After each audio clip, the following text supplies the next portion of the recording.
जय हिंद दोस्तों, आशा करता हूं कि आप सब लोग बेहतर होंगे। एससीएस एकेडमी के यूट्यूब चैनल पर आप सभी का स्वागत है। दोस्तों, आज की इस क्लास में हम लोग लेक्चर नंबर 18 के माध्यम से अगले 25 क्वेश्चंस पे चर्चा करेंगे, जो कि मध्य प्रदेश के सामान्य अध्ययन से संबंधित होंगे और आने वाली परीक्षाओं में आपके लिए बहुत ज्यादा जरूरी होंगे। क्लियर? तो शुरू करते हैं आज के इस लेक्चर को, जिसमें आज का आपका पहला प्रश्न दोस्तों, मध्य प्रदेश विधानसभा के पहले स्पीकर कौन थे? ऑप्शन है आपके पंडित कुंजीलाल दुबे जी, दूसरा ऑप्शन है डॉक्टर सीतासरन शर्मा जी, तीसरा ऑप्शन है ईश्वर दास रोहिणी जी और चौथा है काशी प्रसाद पांडे। याद रखिएगा, सही उत्तर था आपका पंडित कुंजीलाल दुबे। पंडित कुंजीलाल दुबे जी मध्य प्रदेश विधानसभा के पहले स्पीकर थे। जो विधानसभा का स्पीकर होता है दोस्तों, उसी को आप अध्यक्ष भी बोलते हैं। तो आप ये भी कह सकते हैं कि पहले विधानसभा अध्यक्ष कौन थे? कुंजीलाल दुबे जी थे। और यहाँ 1 नवंबर 1956 को आपको पहली बार मध्य प्रदेश में विधानसभा का गठन देखने को मिलता है। मध्य प्रदेश का गठन फजल अली आयोग की अनुशंसा पर 1 नवंबर 1956 को हुआ और मध्य प्रदेश 14 राज्य और 6 केंद्र शासित प्रदेश जो समय बनाए गए थे फजल अली आयोग की रिपोर्ट पर, उन्हीं में से एक राज्य भी था। ये आपको ध्यान रखना। उस समय मध्य प्रदेश में जो विधानसभा सीट हुआ करती थी वो लगभग 288 के आसपास हुआ करती थी। तो एक बड़ी विधानसभा थी, एक बहुत बड़ा स्टेट था। उस समय मध्य प्रदेश में छत्तीसगढ़ भी शामिल था। तो इतने बड़े स्टेट की जो विधानसभा थी वो 1 नवंबर 1956 को गठित होती है और जो भी इस समय विधायक होते हैं वो आपस में से कुंजीलाल दुबे जी को अध्यक्ष के तौर पर या स्पीकर के तौर पर चुनते हैं और कुंजीलाल दुबे जी पहले स्पीकर के नाम के तहत कहीं ना कहीं जाने गए। क्लियर? चलिए अगला प्रश्न देखते हैं। अगला प्रश्न है आपका, देश का सबसे बड़ा बायोगैस संयंत्र मध्य प्रदेश में कहां स्थित है? ऑप्शन है आपके टेकारी जबलपुर के समीप, भदभदा भोपाल के समीप, मऊगंज रीवा के समीप या पंचापुर खंडवा के समीप। याद रखिएगा, जो ऑप्शन है आपका दोस्तों भदभदा भोपाल के समीप, ये सही है। मध्य प्रदेश में ही देश का सबसे बड़ा बायोगैस संयंत्र जो है वो स्थापित किया गया है, जिसमें गोबर से कहीं ना कहीं ऊर्जा उत्पादन का काम किया जाता है। इसमें लगभग 75% तक दोस्तों मीथेन होती है। ये भी आप लोगों को ध्यान रखना। क्लियर? चलिए अगला प्रश्न देखते हैं। अगला प्रश्न है आपका, मध्य प्रदेश की पहली आईपीएस महिला कौन थी? ऑप्शन है आपके श्रीमती किरण जैन, श्रीमती सुरेंद्र दीवान, सुश्री आशा गोपालन या सुश्री अंजू बघेल। सही उत्तर है आपका दोस्तों आशा गोपालन। जो आशा गोपालन थी वो मध्य प्रदेश की पहली महिला आईपीएस थी। अगर भारत की पहली महिला आईपीएस की बात करें तो याद रखेंगे किरण बेदी जी। जो किरण बेदी रही हैं वो भारत की पहली महिला आईपीएस थी, आपको ध्यान रखना। ओके, चलिए अगला प्रश्न देखते हैं। अगला प्रश्न, प्रश्न नंबर 4 क्या कहता है? कहता है कि मध्य प्रदेश के एकमात्र आदिवासी मुख्यमंत्री कौन थे जो मात्र 13 दिनों तक ही इस पद पर रहे थे? ऑप्शन है आपके श्री वीरेंद्र कुमार सकलेचा, श्री भगवंतराव मंडलोई, डॉक्टर कैलाशनाथ काटजू या राजा नरेश चंद्र। सही उत्तर है आपका दोस्तों राजा नरेश चंद्र। राजा नरेश चंद्र जो है वो छत्तीसगढ़ से बिलोंग करते हैं और ये मात्र 13 दिन ही मध्य प्रदेश के चीफ मिनिस्टर रहे। कब रहे दोस्तों? याद रखिएगा 13 मार्च से लेकर लगभग 25 मार्च तक। कब? 1969 में। और इनके साथ भी एक अजीब ही घटना हुई थी, पहली बार देखने को मिला कि इनकी सरकार में जो विधायक होते थे उनको कांग्रेस का एक अन्य नेता जो था वो अपने साथ लेकर कांग्रेस में मिला लेता और इनकी सरकार अल्पमत की सरकार हो जाती है और इनकी सरकार गिर जाती है। तो मात्र 13 दिन तक ये मध्य प्रदेश में चीफ मिनिस्टर रहे और ये एक आदिवासी मुख्यमंत्री थे। ये याद रखिएगा, नाम क्या था? राजा नरेश चंद्र। याद रखिएगा, ये गोंड आदिवासी राजा थे छत्तीसगढ़ के। क्लियर? गोंड आदिवासी राजा थे, आप लोगों को ध्यान रखना है। और इनकी बाद में सरकार गिर गई तो ये मुख्यमंत्री नहीं रहे। तो आप इनको इतिहास में पढ़ने लगे हैं कि मध्य प्रदेश के एकमात्र आदिवासी मुख्यमंत्री केवल 13 दिन जो है वो मुख्यमंत्री के पद पर रहे। आगे देखते हैं। अगला प्रश्न है, प्रश्न नंबर 5 कहता है, मध्य प्रदेश का इंद्रगढ़ पूरा स्थल किस जिले में स्थित है? ऑप्शन है आपके मंदसौर में, उज्जैन में, विदिशा में या धार में। सही उत्तर है आपका दोस्तों मंदसौर में। इंद्रगढ़ जो है वो मंदसौर में, याद रखना। ठीक, चलिए अगला प्रश्न देखते हैं। अगला प्रश्न है, मध्य प्रदेश में क्रिकेट हेतु किस क्लब या संगठन की स्थापना सबसे पहले की गई थी? ऑप्शन है आपके केबी क्लब, त्रिभुवन क्लब, गणेश क्लब या पारसी क्लब। याद रखिएगा, मध्य प्रदेश में पारसी क्लब सबसे पहले क्रिकेट के लिए एस्टेब्लिश की गई संगठन था या क्लब था, जिसकी स्थापना लगभग 1890 के आसपास की गई थी। ये आप लोगों को ध्यान रखना। तो एग्जाम में अगर यहां से क्वेश्चन आता तो याद रखिएगा पारसी क्लब जो है वो पहला क्लब था जो 1890 में खुला गया था और इसके बाद मध्य प्रदेश में क्रिकेट का एक लंबा इतिहास आपको देखने को मिलता है। अगला प्रश्न देखते हैं। अगला प्रश्न, प्रश्न नंबर 7 कहता है कि मध्य प्रदेश में प्रसिद्ध कमलापति पैलेस कहां स्थित है? ऑप्शन है आपके ग्वालियर में, भोपाल में, जबलपुर में या मांडव। सही उत्तर है आपका दोस्तों भोपाल में। भोपाल में जो झील है, यहां पर आपको बड़ी झील देखने को मिलेगी और छोटी झील देखने को मिलेगी। जो छोटी और बड़ी झील का इलाका है, इसके बीच में कमलापति पैलेस स्थित है, जो कि 18वीं सदी की इमारत है दोस्तों, याद रखिएगा। 18वीं सदी की यहां पर रानी हुआ करती, जिनका नाम था कमलापति।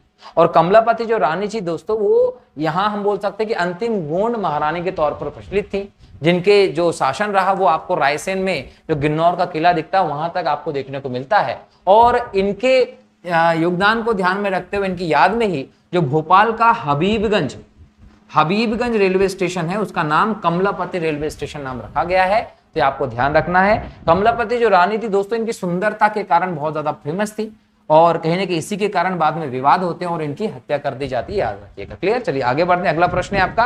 अगला प्रश्न नंबर 8 कहता है पुरातत्व स्थल नवदा टोली कहां स्थित है?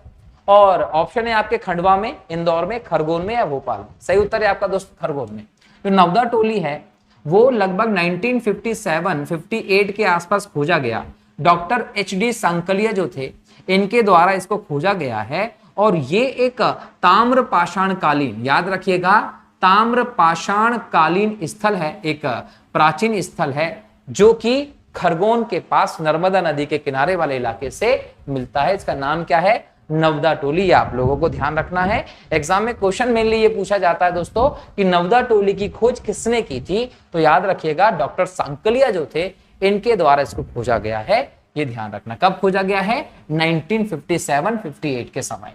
क्लियर। चलिए आगे बढ़ते हैं। अगला प्रश्न है दोस्तों आपका प्रश्न नंबर 9 कहता है मध्य प्रदेश की अंतरराष्ट्रीय ख्याति प्राप्त महिला क्रिकेट खिलाड़ी कौन है? ऑप्शन है अलका सिंह, सरिता शर्मा, रेखा सिंह या राजेश्वरी ढोलकिया।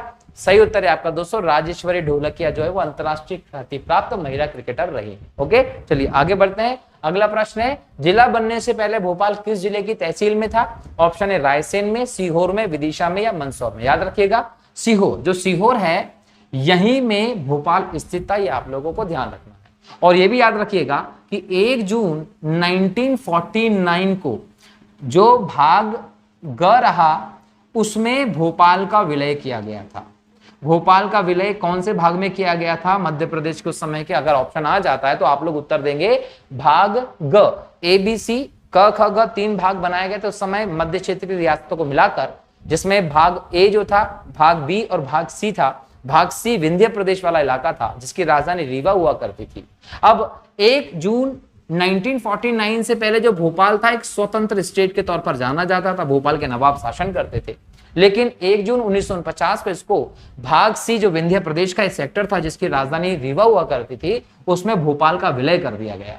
और यह भी याद रखना है इसके जो मुख्यमंत्री इस समय बनाए गए थे वो शंकर दयाल शर्मा बनाए गए थे, जो बाद में जाके भारत के राष्ट्रपति भी बनते हैं।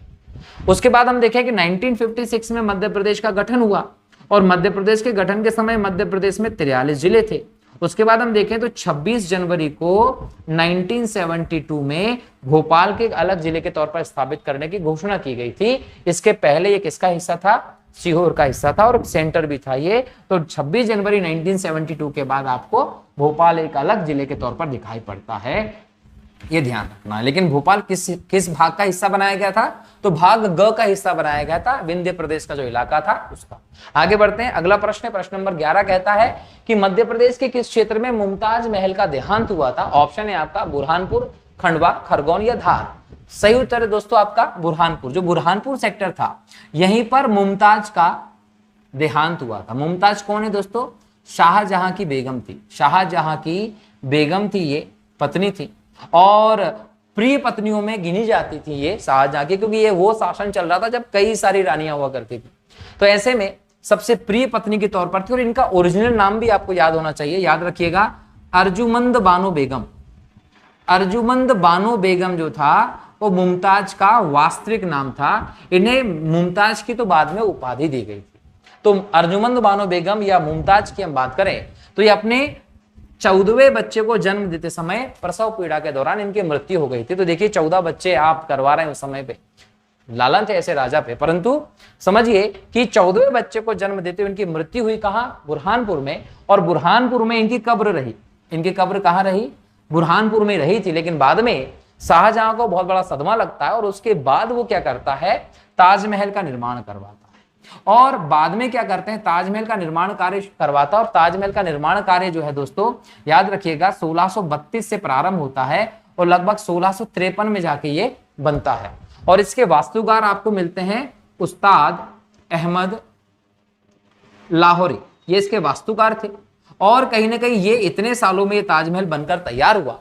ताजमहल के बनने के बाद मुमताज की यहां से हड्डियां निकाली गई और उनको ताजमहल में जाकर गाड़ दी गई। तो यहां याद रखिएगा ताजमहल जिसको आप इतना मानते हैं वो क्या है, एक मकबरा है, एक कब्र है, ये याद रखिएगा। तो ताजमहल जो कब्र है वो किसकी कब्र है, तो याद रखिएगा किसकी है, मुमताज की। बाद में यहाँ पे शाहजहां को भी ले जाया गया था और इसका निर्माण 1632 से 1653 के बीच में हुआ, शाहजहां ने करवाया था। ये वो समय था जब भारत में कई सारे लोग भूखे मर रहे थे और करोड़ों रुपए लगाकर शाहजहां ने उस समय ताजमहल बनवाया था। तो इनको ये नहीं दिखा कि भारत में कितने सारे लोग भूखे मर रहे थे, परंतु इनको ताजमहल बनवाने की जल्दी पड़ी थी, तो इन्होंने ताजमहल बनवाया, है ना। कब बनवाया, 1632 1651 बीच में। और एक मकबरे के तौर पर आप इसको देखते हो। इसके वास्तुकार कौन थे, तो उस्ताद अहमद लाहौरी थे, ये आप लोगों को ध्यान रखना है। कहाँ है ताजमहल दोस्तों, तो आगरा में है। और कौन सी नदी के किनारे पर है, तो यमुना नदी के किनारे पर है। इसे 7वें अजूबे के तौर पर जानते हैं। और 1983 के आसपास इसे यूनेस्को की विश्व धरोहर सूची में भी शामिल किया गया। याद रखिएगा भारत में लगभग 40 स्थल हैं यूनेस्को की विश्व धरोहर सूची में से, उनमें ताजमहल जो है उसको 1983 के आसपास शामिल किया गया था। ये आप लोगों को ध्यान रखना है। किसने बनवाया था, शाहजहां ने बनवाया था। किसके लिए बनवाया था, मुमताज के लिए बनवाया था। ये आप लोगों को ध्यान रखना, ठीक है। चलिए आगे बढ़ते हैं। अगला प्रश्न क्या है दोस्तों, आपका अगला प्रश्न है प्रश्न नंबर 12, कहता है किस मोरक्को यात्री ने अपने लेखों में खजुराहो मंदिर का उल्लेख किया था। ऑप्शन है आपके अलवरूनी ने, इब्न बतूता ने, शेर शाह सूरी ने, या इनमें से कोई नहीं। सही उत्तर है आपका दोस्तों इब्न बतूता। जो इब्न बतूता था इसने ही सबसे पहले खजुराहो के मंदिर का उल्लेख किया, बराबर। और यहां पर यह भी आप लोगों को ध्यान रखना है कि इब्न बतूता जो है वो मोरक्को का यात्री था। कहां से आया था, मोरक्को जो है वो अफ्रीका में स्थित है। और ये लगभग 1333 के आसपास भारत आता है। और जब ये भारत आया तो मोहम्मद बिन तुगलक का भारत में शासन था। मोहम्मद बिन तुगलक ने इसको चीन भेजा था अपना राजदूत बनाकर। और चीन जाने के लिए ये लंका होते हुए, श्रीलंका से बंगाल के रास्ते से होते हुए ये चीन गया था। इंटरेस्ट नहीं था जाने का, लेकिन घूमते फिरते मटकते मटकते ये चीन गया था, याद रखिएगा। और इसने एक ग्रंथ भी लिखा था जिसको आप रेहला कहते हैं। तो अगर आपसे एग्जाम में पूछ लिया जाए कि रेहला क्या है, तो रेहला जो है वो इब्न बतूता का लिखा हुआ पुस्तक है, ये ध्यान रखना, ठीक। जिससे हम लोगों को तुगलक समय की इंपॉर्टेंट जानकारी मिलती है, खासकर मोहम्मद बिन तुगलक के समय की। और एग्जाम में क्वेश्चन पूछ ले कि मोहम्मद बिन तुगलक ने किसे राजदूत बनाकर चीन भेजा था, तो वो कौन था, तो याद रखिएगा इब्न बतूता था। आगे बढ़ते हैं, अगला प्रश्न देखते हैं। अगला प्रश्न है आपका दोस्तों, प्रश्न के पहले जरा एक चेक कर ले मैसेज, ठीक है। चलो आगे देखते हैं। तो गांव की बेटी योजना में कितनी राशि दे है। ऑप्शन है 300 रुपए, 500 रुपए, 900 रुपए या 1100 रुपए। याद रखिएगा गांव की बेटी योजना महिलाओं को उच्च शिक्षा की तरफ प्रेरित करने के लिए योजना शुरू की गई थी मध्य प्रदेश सरकार के द्वारा। कब शुरू की गई थी, 2005 में। तो एग्जाम में अगर यह प्रश्न आ जाता है कि गांव की बेटी योजना कब शुरू की गई थी, तो उत्तर देंगे 2005। कितनी राशि दी जाती है, 500 रुपए।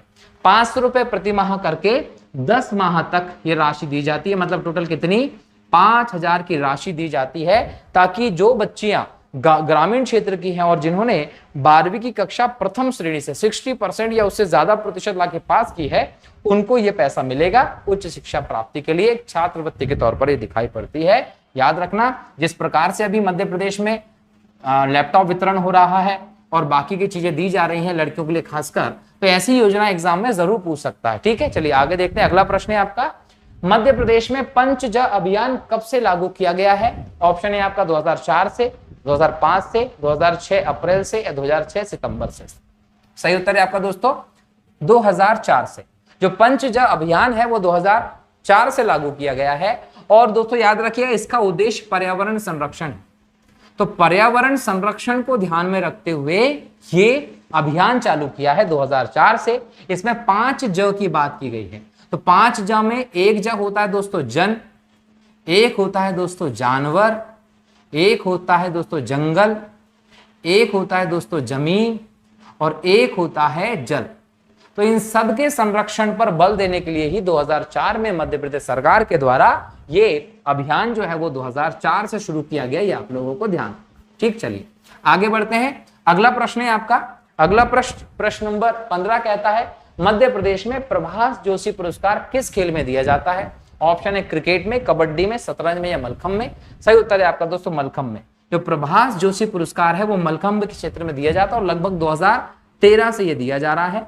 मलखंभ को मध्य प्रदेश का राजकीय खेल भी घोषित किया गया है क्योंकि एक प्राचीन खेल है और ये कहीं ना कहीं लुप्त होता दिखाई पड़ रहा था, इसलिए इसको संरक्षण देने के लिए मध्य प्रदेश सरकार ने मध्य प्रदेश का राष्ट्रीय खेल घोषित किया है। और यहाँ ये भी ध्यान रखेंगे कि ये खेल एक डंडे पर एक प्रकार से कर्तव्य दिखाने वाला होता है जिसमें कई सारे लोग एक साथ मिलकर इसको अंजाम देते हैं। अगला प्रश्न है दोस्तों, प्रश्न नंबर 16 कहता है कि मध्य प्रदेश के किस नेशनल पार्क में जंगली भैंसों के संरक्षण प्रदान किया गया है? ऑप्शन है डायनासोर जीवाश्म नेशनल पार्क में, संजय गांधी नेशनल पार्क में, पन्ना नेशनल पार्क में या इनमें से कोई नहीं। दोस्तों याद रखिएगा, पन्ना नेशनल पार्क में भैंसों को, जंगली भैंसों को संरक्षण दिया जा रहा है। क्लियर? और पन्ना नेशनल पार्क पन्ना में है जहां से केन नदी होकर गुजरती है।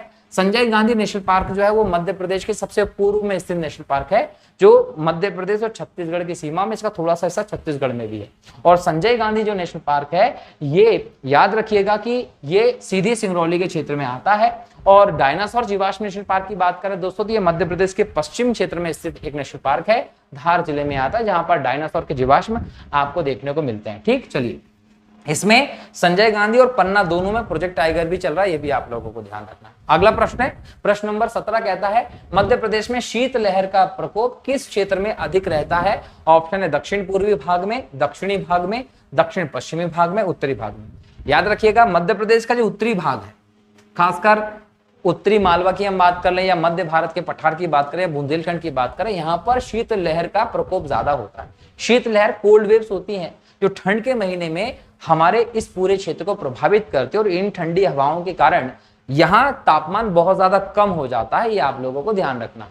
और विशेष तौर पर उत्तरी मध्य प्रदेश जो होता है वो इससे ज्यादा प्रभावित होता है क्योंकि इससे कहीं ना कहीं हिमालय की नजदीकियां भी बढ़ जाती हैं और जो शीतलहर के बीच में कोई एक अवरोध आना चाहिए वो भी नहीं होता, सीधी हवाएं यहाँ तक आती है और उत्तरी भाग को प्रभावित करती हैं। अगला प्रश्न है, प्रश्न नंबर 18 कहता है कि शाहजहां के बड़े बेटे दारा ने अपने भाई औरंगजेब के साथ लड़ाई में पराजित हो निम्नलिखित में से किस किले में आश्रय लिया था? ऑप्शन है रायसेन के किले में, ओरछा के किले में, धार के किले में या गिन्नौरगढ़ के किले में। सही उत्तर है दोस्तों धार के किले में। याद रखिएगा शाहजहां के कई सारे बेटे थे, बच्चे थे, कई सारी लड़कियां भी थी, परंतु हम यहाँ देखें तो इनमें इंपॉर्टेंट एक औरंगजेब दिखाई पड़ता है, एक दारा शिकोह दिखाई पड़ता है, तो यहां हम लिख लेते हैं औरंगजेब।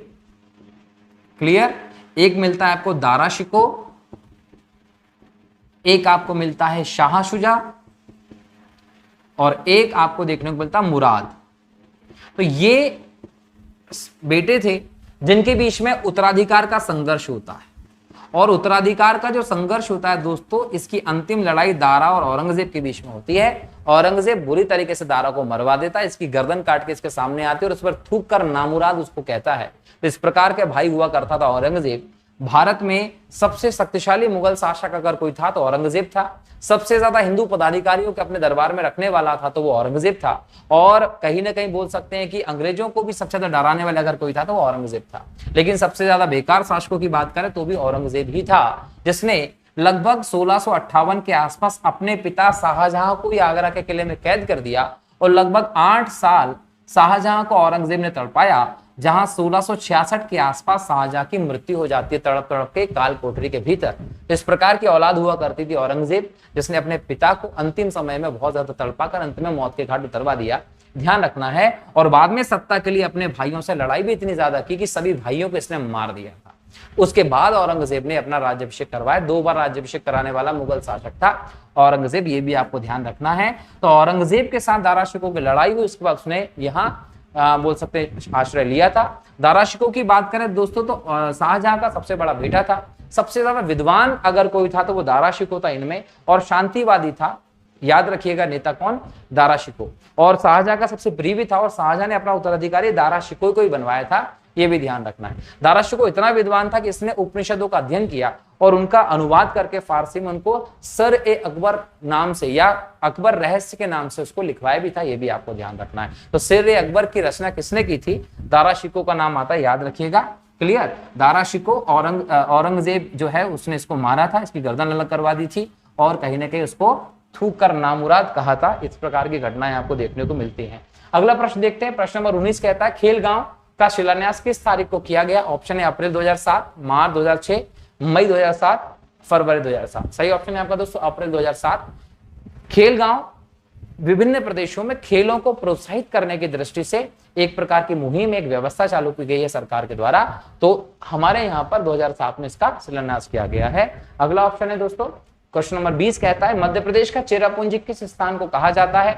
ऑप्शन है नौगांव को, धारकुंडी को, पचमढ़ी के, मांडू। याद रखिएगा चेरापूंजी को पहले समझे। चेरापूंजी जो है वो नॉर्थ ईस्ट में जो आपका मेघालय राज्य है, यहाँ पर जो खासी, गारो, जयंतिया की पहाड़ी है, याद रखिएगा खासी, गारो और जयंतिया यहाँ पर जनजाति भी हैं और इसी जनजाति के नाम पर यहाँ पर आपको पहाड़ी भी देखने को मिलती है। इन पहाड़ियों के क्षेत्र के पास ही आपको चेरापूंजी स्थान मिलता है, जो भारत का सबसे ज्यादा या विश्व का सबसे ज्यादा वर्षा वाला स्थान माना जाता था। वर्तमान में विश्व का सबसे ज्यादा वर्षा वाला स्थान जो है वो इसी के पास में मासिनराम माना जाता है, जहां लगभग 1140 सेंटीमीटर के आसपास वर्षा होती है और कहीं ना कहीं ये प्लेस आपको देखने को मिली। अब चूंकि पहले चेरापूंजी भारत का ही नहीं विश्व का सबसे ज्यादा वर्षा वाला स्थान था यहाँ, तो इसलिए इससे तुलना करके मध्य प्रदेश के पचमढ़ी जहां लगभग 199 या 200 सेंटीमीटर के आसपास वर्षा होती है, मध्य प्रदेश में सबसे ज्यादा वर्षा होती है, तो कहीं ना कहीं इन दोनों की तुलना करके पचमढ़ी को मध्य प्रदेश का चेरापूंजी कहा गया था। लेकिन हम वर्तमान संदर्भ में देखें तो मासिनराम भारत में सबसे ज्यादा वर्षा वाला स्थान है, तो ऐसे में आप पचमढ़ी को मासिनराम भी कह सकते हैं आज के समय में। लेकिन अगर क्वेश्चन एज इट इज आ जाता है तो चेरापूंजी, पचमढ़ी।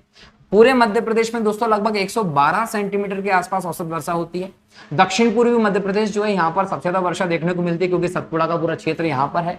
और जैसे जैसे आप पश्चिमी मध्य प्रदेश में जाते हैं या उत्तरी मध्य प्रदेश में जाते हैं, पश्चिमी मध्य प्रदेश का मतलब आप अलीराजपुर, झाबुआ तरफ बढ़ते हैं या आप उत्तर में भिंड, मुरैना तरफ बढ़ते हैं, तो वर्षा की मात्रा कम होती जाती है। और सबसे कम वर्षा वाला स्थान मध्य प्रदेश में जो है वो भिंड का क्षेत्र है, जहां लगभग 55 सेंटीमीटर के आसपास वर्षा होती है।